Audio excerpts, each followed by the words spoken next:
Assalamualaikum warahmatullahi wabarakatuh.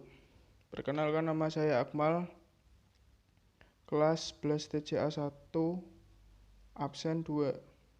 Saya akan menjelaskan tentang fungsi elemen sistem komunikasi serat optik. Transmisi fungsinya untuk menyalurkan informasi, suara, gambar, data antara titik yang terdapat pada jaringan telekomunikasi. Berikut contoh gambarnya.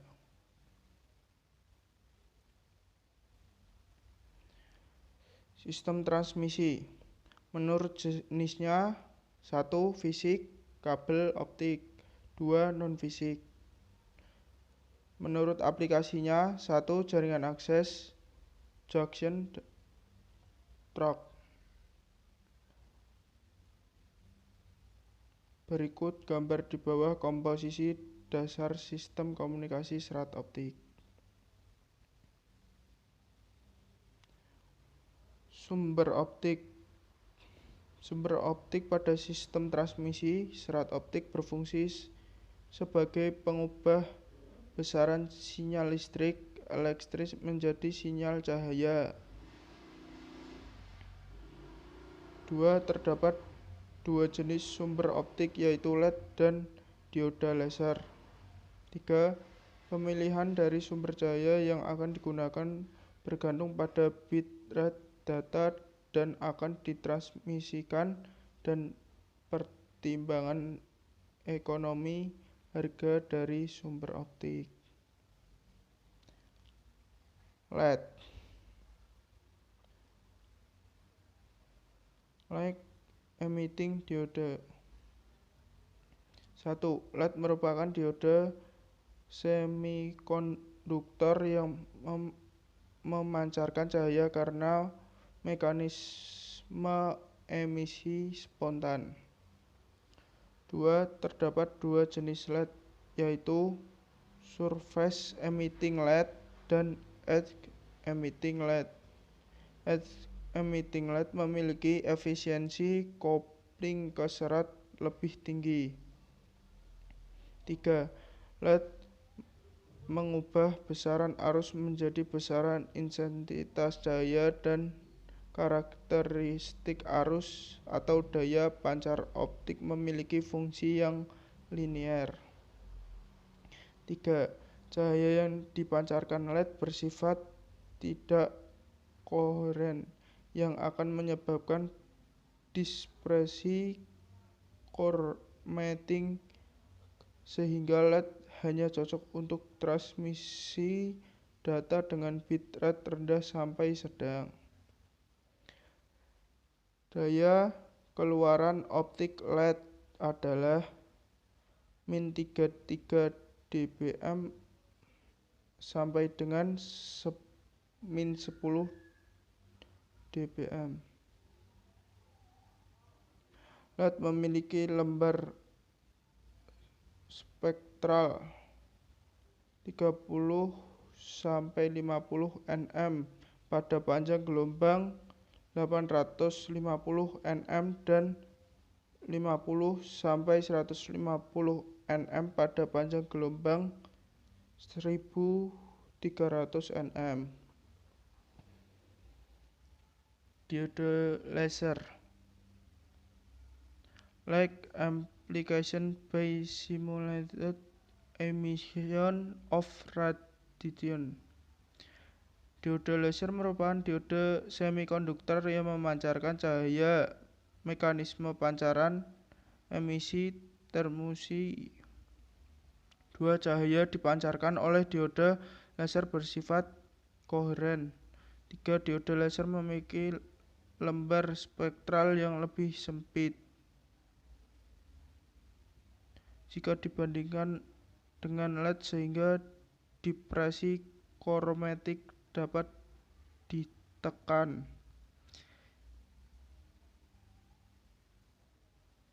4. Diode laser diterapkan untuk transmisi data dengan bit rate tinggi.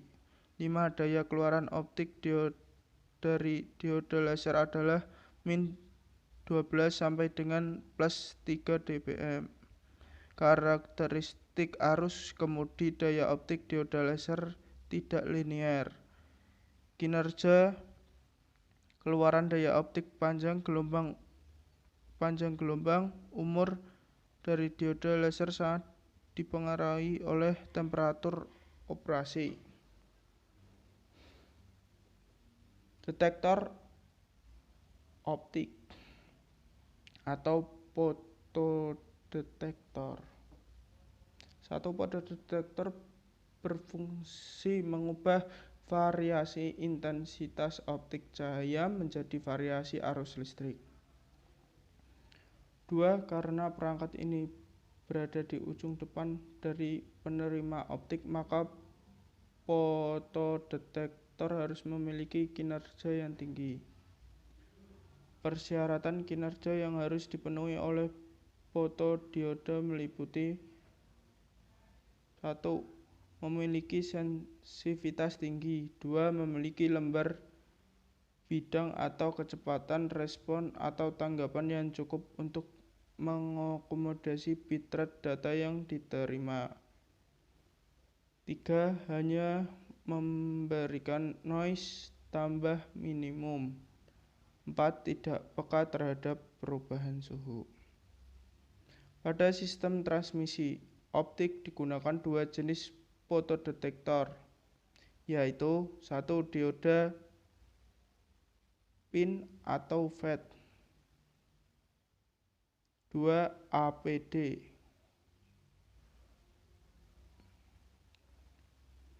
Cahaya yang diterima akan diubah menjadi arus listrik pada tahan RL. Arus tersebut diubah menjadi besaran tegangan.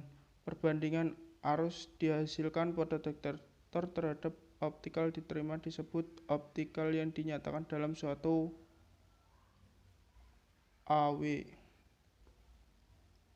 A atau W. Sensitivitas suatu fotodetektor sangat bergantung pada panjang gelombang operasi dan bahan fotodetektor. Contoh rangkaian fotodioda. Yang kedua, konjungsi Charlokov. Teknologi yang digunakan untuk Charlokov DLC, Digital Loop Carrier. 2. PON, Passive Optical Network. 3. AON, Active Optical Network. Contoh konfigurasi umum DLC. Yang kedua, contoh konfigurasi umum PON atau AON.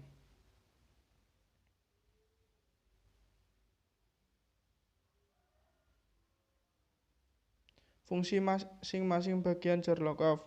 Fungsi bagian penyusun DLC. 1. Charlokov dengan topologi point-to-point.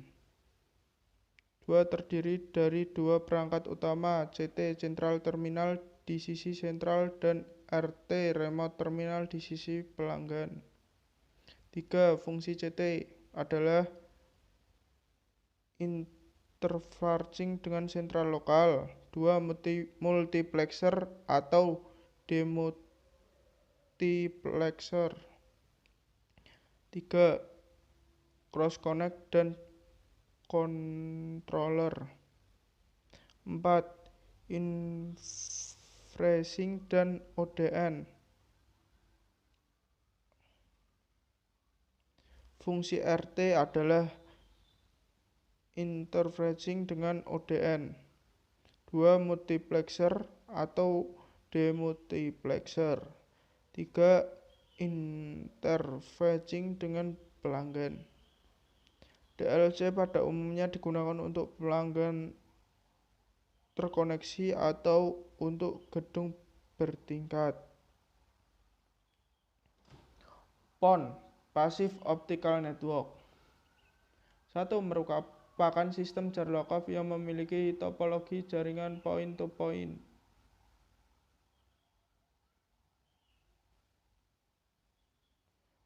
2. Untuk membentuk jaringan point-to-multipoint digunakan komponen pencabang pasif. 3. Diterapkan pelanggan dalam kluster berukuran kecil. Jaringan optik PON terdapat digunakan bersama-sama diintegrasikan untuk jaringan distribusi atau broadcast. Fungsi bagian penyusun PON. OLT Optical Line Terminal berfungsi untuk 1. Interfacing dengan central rocker. 2. Multiplexing atau demultiplexing. 3. Cross connect dan controller. 4. Interfacing dengan ODN. ODN Optical Distribution Network berfungsi untuk transport dan distribusi data dari OLT ke ONU. PS Passive Splitter berfungsi untuk mendistribusikan daya optik ke semua cabang. ONU Optical Network Unik berfungsi interfacing dengan ODN, multiplexing atau demultiplexing.